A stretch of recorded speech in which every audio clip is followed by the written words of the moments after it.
ابتر سے ابتر اور ابتر ہوگی کہ بس زمانہ دیکھے گا وہ وشماتت الاعداء، اور ان کے دشمن ان پہ ہنسیں گے، ایسے ابتر ہوں گے۔ 129 بار سورۃ کوثر دیدار مصطفیٰ کے لیے، 129 بار سورۃ کوثر جادو کے آخری توڑ کے لیے، 129 بار سورۃ کوثر جادو کو خود پلٹانے کے لیے، پلٹ جاتا ہے۔ 129 بار سورۃ کوثر آفات اور بلیات کو دور کرنے کے لیے، 129 بار سورۃ کوثر انزائٹی، ٹینشن، ڈپریشن اور اسٹریس کے لیے، اور 129 بار سورۃ کوثر پرسکون نیند کے لیے، 129 بار سورۃ کوثر پرسکون زندگی کے لیے، اور 129 بار سورۃ کوثر پھر دنیا حسنہ کے لیے۔ وہ طاقتور چیز ہے جو 7 نسلوں کو کھلاتی بھی ہے، پلاتی بھی ہے، سکون کی نیند سلاتی بھی ہے، اچھا لباس پہناتی بھی ہے، عزتوں کے تاج سر پہ رکھواتی بھی۔ نوری لقمہ اپنی زندگی کی ضرورت بنا لیں، پھر کیا ہوگا؟ سورۃ فاتحہ کی آیات 7 ہیں۔ اللہ 7 آسمان اور 7 زمین کی جتنی بھی برکات ہیں، برکات من السماوات والارض، اللہ 7 آسمان اور 7 زمین کی ساری برکات اس کو عطا کر دے گا، اور لوگوں کو پتہ ہی نہیں ہوگا کہ یہ بندہ کتنا مالدار ہے، روحانیت کی طاقت اور روحانیت میں کتنا آگے ہے، کوئی پہچان بھی نہیں سکے گا کہ روحانیت میں یہ بندہ کتنا آگے ہے اور کتنا آگے سے آگے بڑھ گیا ہے، کسی کو علم بھی نہیں ہوگا۔ نوری لقمہ اپنی زندگی کی مجبوری بنا لے، اور نوری لقمہ اپنی زندگی کی ضرورت بنا لے، پھر دیکھیں کمالات۔ کیوں؟ فرمائے جو سارے قرآن میں ہے، جو سارے قرآن میں ہے، جو سارے قرآن میں ہے، آنکھیں کھل جائیں۔ یہ سورۃ فاتحہ نماز کھانے کے دوران پڑھنے والا یہ اہل نظر میں ہے، اس کی نظر وسیع ہو جاتی، یہ اہل کشف ہوتے ہیں، ان کی دل کی آنکھیں کھل جاتی ہیں، یہ فرشتوں کو دیکھتے ہیں، یہ انسانوں کے دلوں میں جھانک لیتے ہیں، یہ کائنات کے راز پڑھ لیتے ہیں، کائنات کے راز پڑھ لیتے ہیں۔ کہ اللہ پاک ان کے سامنے جنات آنکھوں سے دکھاتا ہے، حتیٰ کہ یہاں تک کہ اللہ قبر کے راز بھی ان کے اوپر کھول دیتے ہیں۔ نوری لقمے کا اثر یہ ہے، دل کی آنکھیں کھل جاتی ہیں، دل کی آنکھیں کھل جاتی ہیں، دل کی آنکھیں کھل جاتی ہیں۔ یہ نور لقمے کی تاثیر ہے۔ چہرے کی آنکھیں تو سب کے پاس ہیں، دل کی آنکھیں سب کے پاس نہیں، دل کی آنکھیں سب کے پاس نہیں، چہرے کی آنکھیں سب کے پاس ہیں، دل کی آنکھیں سب کے پاس نہیں۔ نوری لقمے کی یہ تاثیر ہے کہ دل کی آنکھیں کھل جاتی ہیں، اور دل کی دنیا آباد، اور دل کی دنیا شاد، اور دل کا وہ بندہ بامراد بن جاتا ہے جو نوری لقمے اپنی زندگی میں شامل کرتا ہے۔ اور نوری لقمے سورۃ فاتحہ، اور کتنی بار؟ اچھا، یہ سورۃ فاتحہ بیماریوں کا علاج۔ صحابہ کرام فرماتے ہم جا رہے تھے، کوئی ایک سردار تھا، اس کو بچھو نے کاٹ لیا اور اس کو چیخ رہا تھا بیچارہ، فرمایا سانپ کا کاٹا سوئے، بچھو کا کاٹا روئے۔ میرے پاس ایک سانپ کا کاٹا آیا تھا، غنودگی میں تھا، وہ بہت غنودگی میں سے سوتا تھا، اور میں نے کہا اس کو سونے نہ دے، خیال نہ کیا انہوں نے، ادھر سے ہٹا تو بندہ ختم ہو گیا، سانپ کا کاٹا۔ ہمارے ایک والد صاحب رحمۃ اللہ علیہ کے تھے ملک عبد الرحمن ڈوڈی، وہ لائے تھے، تو کہنے لگے اس بچھو کے کاٹے کا علاج، صحابہ کرام نے 7 بار سورۃ فاتحہ پڑھ کے اس پہ دم کر اور وہ ٹھیک ہو گیا۔ اور میں جب سورۃ فاتحہ عرشوں سے زمین پہ آئی، نازل ہوئی، ایک گونج اٹھی، ایک آواز آئی، اور میں اللہ سے آج وہ چیز زمانے پہ زمین پہ نازل کی ہے جو اس سے پہلے کبھی آئی نہیں تھی، اور جو اس کے بعد کبھی آئے گی، اس سے پہلے کبھی آئی نہیں تھی، اس کے بعد کبھی آئے گی۔ اور جب سورۃ فاتحہ نازل ہوئی، شیطان رویا، پیٹا، اپنا سر پہ راکھ ڈالی اور اتنا شور کیا کہ کاش کہ یہ سورۃ فاتحہ آئی ہے، اور اگر آئی ہے تو واپس چلی جائے، اگر واپس نہیں گئی تو کسی کی زبان پہ نہ جائے، یعنی کوئی اس کو پڑھ نہ سکے، اگر پڑھے تو اس کا یقین نہ ملے۔ یقین سے پڑھنے والے کی دنیا بھی، آخرت بھی، رزق بھی، عزت بھی، صحت بھی، تونگری بھی، بادشاہت بھی، خوشیاں خوشحالیاں بھی یقین سے پڑھنے والے کو ملتی ہیں۔ اور اس لیے آج بھی شیطان سورۃ فاتحہ سے لرزتا ہے کہ سورۃ فاتحہ پڑھنے سے جنات اور شیاطین ایسے دور ہوتے ہیں، ایسے کہ میلوں دور چلے جاتے ہیں اور اس بندے سے خوف زدہ ہوتے ہیں جو سورۃ فاتحہ پڑھتا ہے۔ کھانے کے دوران اس کی حکمت کیا ہے؟ انسان کھانے کے دوران مشغول ہوتا ہے، کھانے کی لذتوں میں کھویا ہوا ہوتا ہے، اور اگر بھوک بہت زیادہ ہو بھوک بہت زیادہ ہو تو پھر تو ہوش نہیں ہوتا، پھر ہوش ہی نہیں ہوتا اگر بھوک بہت زیادہ ہو۔ اب اسی دوران جس طرح سنیں غور سے، بڑی میں عجیب بات بتا رہا ہوں۔ حضرت امام جعفر صادق سلام اللہ رضوان اللہ تعالی علیہ مجمعین اللہ کے ولی تھے، ولایت کے تاجدار تھے، سرداروں کے سردار تھے، اولیاء کے سردار تھے۔ میں بازار میں جاتے تھے، جا کے پھر واپس آ جاتے تھے، پھر جاتے کچھ نہیں خریدتے تھے۔ کسی نے پوچھا اب کیوں جاتے ہیں؟ فرمایا 2 وعدے لینے۔ کیا؟ میں جا کے بازار میں ہر بندے کو سلام کرتا ہوں، وہ سلام کا جواب دیتے ہیں، اور کیا پتا کسی کے سلام کا جواب ایسا ہو جو اللہ کے ہاں مقبول بھی ہو، محبوب بھی ہو۔ اور پھر فرمایا بازار میں جاتا ہوں اور جا کے بازار میں جاتا ہوں اور جا کے بازار کی دعا پڑھتا ہوں۔ فرمایا جو چوتھا کلمہ گھر میں پڑھے گا اس کو 10 نیکیاں ملیں گی، اور جو بازار میں پڑھے گا کتنی نیکیاں ملیں گی؟ 10 لاکھ نیکیاں ملیں گی۔ فرمایا میں 10 لاکھ نیکیاں کمانے کے لیے جاتا ہوں۔ آل رسول کی محبتیں، عبادتوں کا حرص دیکھیں، ہمیں مال کا حرص، انہیں اعمال کا حرص۔ وہی دعا، وہی چوتھا کلمہ گھر میں پڑھیں، 10 نیکی ہیں، بازار میں پڑھیں کیونکہ وہ ہر بندہ مشغول ہے، دنیا میں، مال میں، چیزوں میں، بھاؤ تاؤ میں لگا ہوا ہے، وہی بازار میں پڑھیں تو 10 لاکھ نیکیاں۔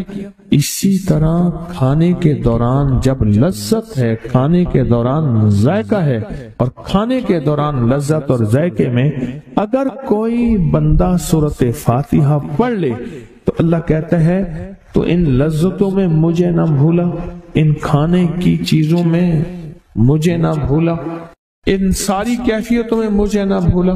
اللہ خوش ہوتا ہے، اور پھر اللہ جل شانہ اسے 7 آسمان اور 7 زمین کی برکتیں حوالے کر دیتا ہے، اور جس کے پاس 7 آسمان 7 زمین کی برکتیں ہوں، یہ ساری عبادتیں کھانے کے دوران کوئی معنی نہیں رکھتی، پھر ایسی سمیٹ کے اللہ کائنات کو اسے دے دیتا ہے۔ نوری لقمے کی تلاش کریں، نوری لقمہ زندگی میں لے آئیں، بڑی خوشحال زندگی گزرے گی، بہت لاجواب زندگی گزرے گی۔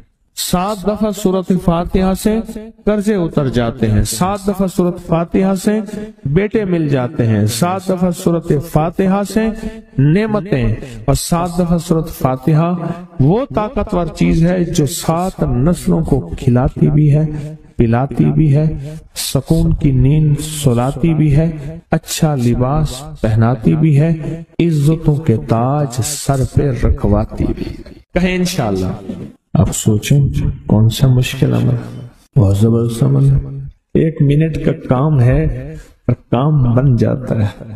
اور میں نے اس کی اجازت جتنی مشکل سے لی تھی نا، اس عمل کی بہت مشکل سے اجازت، اور جس دن لی تھی اسی دن فیصلہ کیا تھا انشاءاللہ اسے چھپاؤں گا نہیں، انسانیت مخلوق کو بتاؤں گا۔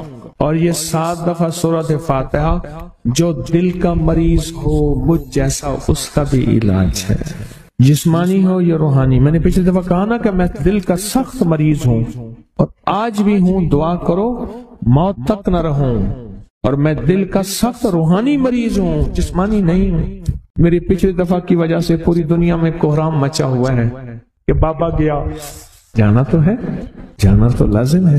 پچھلی دفعہ میں نے وہ کہہ دیا کہ میں دل کا سخت مریض ہوں، میرے لیے دعا کرو، وہ یہ مریض ہوں، روحانی مریض ہوں، روحانی مریض ہوں۔ تو یہ بیماری جو دل کی بیماری ہے نا، اس کا بھی علاج ہے، روحانی ہے یا جسمانی؟ جیسے میں دل کی روحانی بیماریوں کے بارے میں نے آپ کو کہا، میں سخت مریض ہوں دل کا، اللہ کرے اس کا مرض کا علاج ہو جائے، تو کھانا کھاتے ہوئے میرے دل کے لیے بھی آپ دعا کریں گے کہ اللہ بھی میرے دل کو ٹھیک کر دے، اللہ بھی ٹھیک کر دے۔ آپ مجھے بزرگ سمجھتے رہے ہیں اور اندر سے کام کھوکھلا ہو، یہ دل کی روحانی بیماریوں کا بھی علاج ہے، اور یہ جسم کی اور دل کی جسمانی بیماریوں کا بھی علاج ہے، یہ صحت مندی کا راز ہے۔ سورۃ فاتحہ ہے بابا، سورۃ فاتحہ، سورۃ فاتحہ۔ جو بندہ سورۃ فاتحہ پڑھتا ہے ایک بار، اللہ جل شانہ ان 7 آیات کی تاثیر اور طاقت اسے عطا فرماتے ہیں، اور 7 سمندروں میں جو غذا، رزق، طاقت اور قوت اللہ نے رکھی ہے اس کا حصہ اس بندے کو دیتے ہیں جو صرف ایک بار سورۃ فاتحہ پڑھتا۔ یہ جو وظیفے ہیں کسی درویش کی، یا کوئی درویش نے جس کو اجازت ہے اس کی اجازت صحیح ہو، ہر بندہ اجازت دینا نہ شروع کر دے، اجازت کے پیچھے نسبتیں چاہیے، ان نسبتوں کی طاقت چاہیے، وہ جو اجازت ملتی ہے اس اجازت کے اندر جو تاثیر ہوتی ہے، اس میں جو کمال ہوتا ہے، اس میں جو اندر کی کیفیتیں ہوتی ہیں، اس اجازت سے نسلوں میں تونگری، دولت، رزق، عزت، صحت ایسے بارش کی طرح برستی ہے۔ میرے جو مرشد تھے حضرت خواجہ سید محمد عبداللہ حجویری رحمت اللہ علیہ، میرے مرشد جو تھے وہ حضرت داتا صاحب کی سچی آل میں سے تھے، مجھے جاتے جاتے انہوں نے اجازت دی 1991 ستمبر میں، اور مدینہ منورہ فرمایا میں جا رہا ہوں، بس اب بقی میں، اور بقی کے اندر جا کے سو گئے۔ اب بھی میں مرشد کے ہاں جاتا ہوں تو جنت البقی کے قبرستان میں ان کی نسبتیں دیکھیں کتنی اونچی ہیں۔ پھر وہ نہیں، 26 بڑی ہستیوں نے مجھے خلافتیں، اجازتیں دیں، 26 سے بلکہ زیادہ اجازتیں اور خلافتیں دیں، اور ان کی توجہات ہیں، ان کی پیچھے دعائیں ہیں، اور پیچھے کامل کے ہاتھ ہیں۔ یہ روحانیت کی نسبتیں ہوتی ہیں، روحانیت کی نسبتیں ہوتی ہیں۔ ان نسبتوں کے ساتھ جیسے آپ تسبیح خانے میں ماشاءاللہ پوری دنیا میں لوگ یہاں آئے ہوئے ہیں، اور بڑے بڑے ہستیاں یہاں آئی ہوئی ہیں جو مٹی ہو کے چٹائیوں پہ پڑے ہیں، خواتین میں بھی مردوں میں بھی، بڑے بڑے عہدوں والے، عزتوں والے، بڑے بڑے مقام والے یہاں اپنے مرشد خانے میں بے حیثیت ہو کے پڑے ہیں۔ جو بے حیثیت ہو کے آتا ہے اللہ اس کو عزت اور مقام اور حیثیت دے۔ کہنے لگا میں نے نا حمزات کو قابو کرنے کے لیے میں نے ایک عمل کیا۔ عمل یہ تھا کہ ایک بڑا سا تھال لے لیں، جیسے یہ گارے اور مٹی میں تھال ہوتے ہیں، اس کا چراغ بنا لیں، اس میں 10 کلو تیل ڈالیں اور بڑی ساری بتی ہو، ٹھیک، اس کی بتی جلائیں، 10 کلو تیل جلنا ہے۔ یہ سارا کتنا تیل جلنا ہے؟ اس کی بتی میں، اس کی لو میں دیکھنا ہے، اور پھر بیٹھنا اس انداز سے ہے کہ میرا سایہ ہو، اور پھر میں اپنے سائے کو بھی دیکھوں، لو کو بھی دیکھوں، اور اس کے بعد یہ وظیفہ پڑھنا ہے۔ 40 دن میں یہ 10 کلو تیل جل جاتا ہے، دن رات بیٹھنا ہے اور اس کو پڑھنا ہے۔ 30 دن جب گزرے تھے، 30 دن گزرنے کے بعد اس کو نقشے نظر آنا شروع ہوئے۔ نقشے یہ نظر آنا شروع ہوئے کہ گھر ہے، بچے ہیں، کھیل رہے ہیں، اماں بیٹھی ہے، آپس میں بچے کو لڑ بھی رہے ہیں، کھا بھی رہے ہیں، پی بھی رہے ہیں۔ اس نے ادھر سے توجہ ہٹائی۔ مرشد نے فرمایا تھا کہ دیکھ میری نگرانی میں عمل کر رہا، نقشے نظر آئیں گے، کسی نقشے میں نہ توجہ کرنا نہ خوف کرنا، خوف بھی آئے گا، چیزیں بھی آئیں گے، نہ کرنا، بس نہ کرنا۔ دوسرے دن اوپے سے نظر آیا، پھر بچے ہیں کسی باغ میں کھیل رہے ہیں، ایک بچہ پھر گم ہو جاتا ہے، ماں روتی ہے، اتنا روتی ہے اس کو رونا آ جاتا ہے۔ پھر خیال آیا مرشد نے فرمایا تھا کسی توجہ نہ کر، یہ کیا نقشہ شروع ہو گیا؟ اچھا پھر 2 دن کے بعد نقشہ آیا، بچے کھیلتے کھیلتے کھجور پہ چڑھ گئے، ایک بچہ جو اوپر سے گرا اس کے بازو ٹوٹ گئی، لات ٹوٹ گئی، اب پتہ چلا وہ تو مر گیا۔ اب اس کی میت پہ جو اماں نے بین ڈالے، جو ابے نے روئے اور گھر کی مائیاں روئیں، اصل اس کو وظیفے سے ہٹانا تھا، اور اس کی نظر جو وہ وہاں سے نظر سے ہٹانا تھا۔ پھر اس کو مرشد کا خیال آیا کہ توجہ نہیں ہٹانی، دھیان نہیں ہٹانا۔ پھر خیال آیا جب مرشد کامل ہو فائدہ کبھی نہیں ہوگا جب تک یقین کامل نہ، اصل توجہ ہٹانی ہے۔ اور بہت زیادہ رونا، اور اتنا رونا کہ سرکار کا خیال آیا، بچے کو لے جا رہے ہیں، اس کی میت پھر قبر کھود رہے ہیں، پھر اس کا یہ کر رہے ہیں،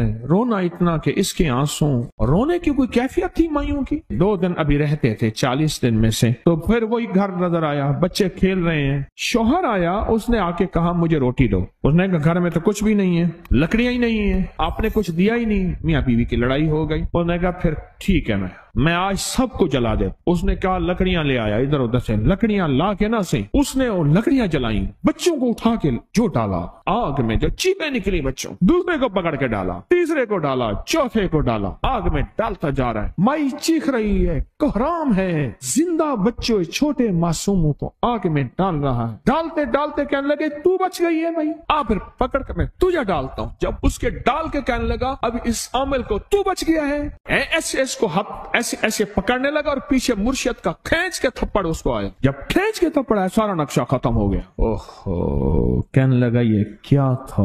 مرشد کامل ایسا ہوئے جرا لولوں دے وچ وسے ہو، نال نگاہ دے پاک کریندا، نہ صابن سجی دھتے ہو۔ یہ اس وقت ہوگا جب یقین ہوگا، جب تیرا یقین کمزور ہے۔ مرشد کامل ہے، یقین کامل نہیں ہے، ناکام رہے گا ساری زندگی، تھرمامیٹر لگاتا رہے گا۔ کوئی کہہ دے گا کہ تیرا مرشد 1 نمبر ہے، ولی ہے، کہا سبحان اللہ۔ کوئی کہہ دے گا 2 نمبر ہے، کہے توبہ توبہ۔ ساری عمر اسی زندگی میں رہے گا، کبھی نہیں پا سکے گا۔ 40 دن کے بعد مرشد کی خدمت میں حاضر ہوا اور سارے نقشے بتائے، فرمایا نہ بتاؤ، ہم دیکھ رہے تھے۔ علامہ فخر الدین رازی رحمت اللہ علیہ کا مشہور واقعہ ہے، مرید جو ہے آپ کا سینکڑوں میل دور، اور وہ مرید وہ تھا جو ساری عمر اللہ کے وجود کو کہتا رہا کہ اللہ کے وجود کو نہ ماننے والے کہتے تھے کوئی اللہ نہیں ہے، کہاں ہے دکھاؤ، ہر چیز خود بخود بن گئی ہے، خود بخود ختم ہو جائے گی۔ ان کے پاس 100 دلیلیں تھیں، کتنی 100 دلیلیں تھیں، اور آج تک ان کی دلیلوں کو کوئی توڑ نہیں سکا تھا اللہ کے وجود پہ۔ آخری وقت ہے اور آخری وقت کے اندر ایک دروازہ کھٹکھٹایا کسی نے کہ جناب ایک بزرگ آپ سے ملنے آئے ہیں۔ وہ بزرگ ان کے دوست تھے پرانے، اوہو آپ کا آخری وقت ہے، میں ملنے آیا۔ اور وہ بزرگ نہیں تھا، وہ شیطان کی شکل بن کے آیا تھا۔ اس نے آتے ہی وہ مسئلہ چھیڑ دیا، آج تک اس کی دلیلیں کوئی نہیں توڑ سکا تھا، یہ اس کی دلیل توڑ گیا۔ پہلی دلیل ٹوٹ گئی، اس نے دوسری دی اللہ ہے، اس نے 2 دلیل بھی توڑ دی کہ اللہ نہیں ہے، اس نے تیسری دی اللہ ہے، اس نے وہ اپنے علم کی طاقت وہ دلیل بھی توڑ دی، چوتھی 99 دلیلیں توڑی، ابھی ایک دلیل باقی رہتی ہے۔ اگر وہ بھی دلیل گئی تو یہ بھی کہتا ہے اللہ نہیں، اور آخری وقت میں رب کے وجود کا انکار کر کے خاتمہ خراب کر کے گیا۔ مرشد وضو فرما رہے تھے، دور کہیں میلوں میلوں دور اللہ نے اپنی طاقت قدرت سے نقشے ہٹائے سامنے سے، اور نقشے ہٹائے کہ تیرا مرید گیا، وہیں سے وضو کا پانی چلو بھر کے نہ زور سے پھینکا، اور کانوں میں آواز آئی کیوں دلیلیں دے رہا ہے؟ تو نہیں کہتا میں نے اللہ کو بغیر دلیل کے مانا، تو دلیلیں دے رہا ہے؟ کیوں نہیں کہتا کہ میں رب کو بغیر دلیل کے مان؟ عمر رضی اللہ تعالیٰ عنہ امیر المومنین مسجد نبی میں خطبہ دے رہے ہیں، حضرت ساریہ صحابی تھے، وہ اس لشکر کے سپہ سالار تھے، میلوں سے میلوں سینکڑوں میل دور ایسے نقشے ہٹے، اور خطبے کے دوران انوکھی بات کہہ دی، یا ساریہ الجبل، ساریہ پہاڑ کے پیچھے دیکھ دشمن وہاں سے حملہ کر رہا ہے، اور